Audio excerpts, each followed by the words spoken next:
"Don't jump," said a struggling single dad, pulling the girl from the bridge. She turned out to be a millionaire's daughter. The night was quiet, broken only by the distant hum of cars on the highway and the soft rush of the river below. Daniel Parker leaned against the rusted rail of the old bridge, the same place he came after his late shifts at the diner. Life hadn't been kind to him.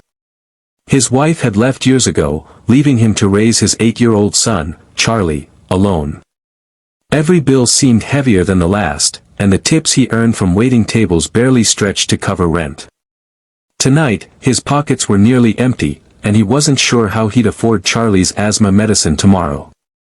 Yet despite the weight on his shoulders, he found some peace here, staring into the dark water, reminding himself that somehow, he had to keep going for his boy.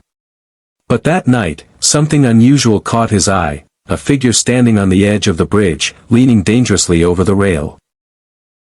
It was a girl, young, maybe in her early 20s, her shoulders trembling as if the night air itself was crushing her.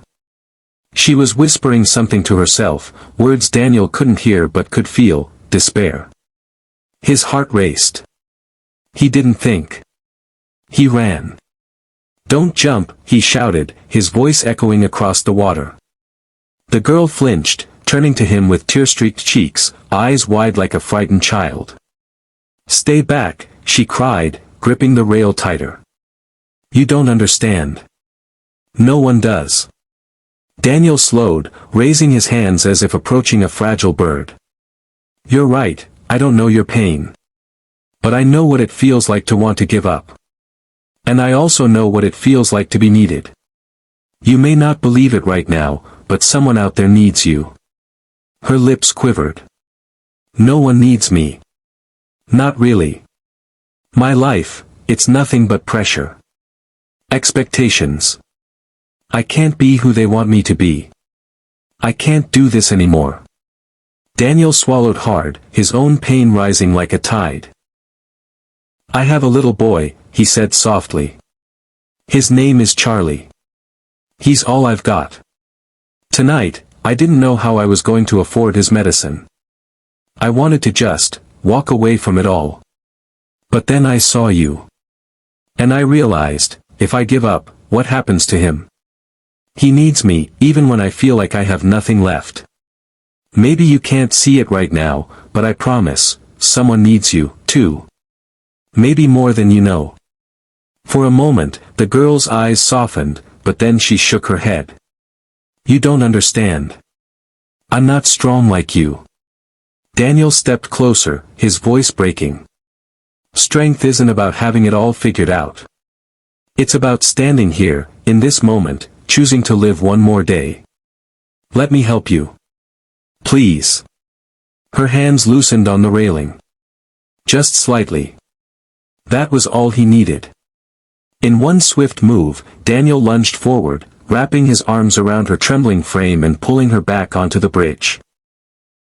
She collapsed against his chest, sobbing as though years of pain had finally broken free. He held her tight, rocking her gently, whispering, "You're safe now. You're safe."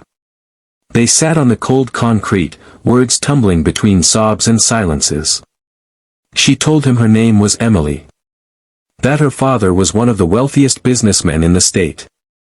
That she lived in a mansion but felt trapped in a life built on money, pressure, and loneliness. The world thought she had everything, yet inside she felt she had nothing. Daniel listened, nodding, his calloused hand steadying her trembling one. "Emily, maybe you can't choose the family you were born into, but you can choose the life you want to live. Tonight doesn't have to be your end, it can be your beginning." She stared at him, eyes wide, as if no one had ever spoken to her so simply, so honestly. For the first time in years, she felt seen. The days that followed changed everything. Emily kept her word. She sought help, leaned on therapy, and began finding small pieces of herself again. But she couldn't forget the man who had saved her on the bridge. She found Daniel, learned about his struggles, and met Charlie, a boy with big brown eyes and a smile that could melt anyone's heart. When Emily told her father what had happened, the old man was shaken to his core. His daughter's life had been hanging by a thread, saved only because of a stranger's compassion. He reached out to Daniel, at first offering him money, which Daniel politely refused. "I didn't help her for a reward," he said quietly. "I just couldn't stand by." But Emily's father insisted on more than gratitude.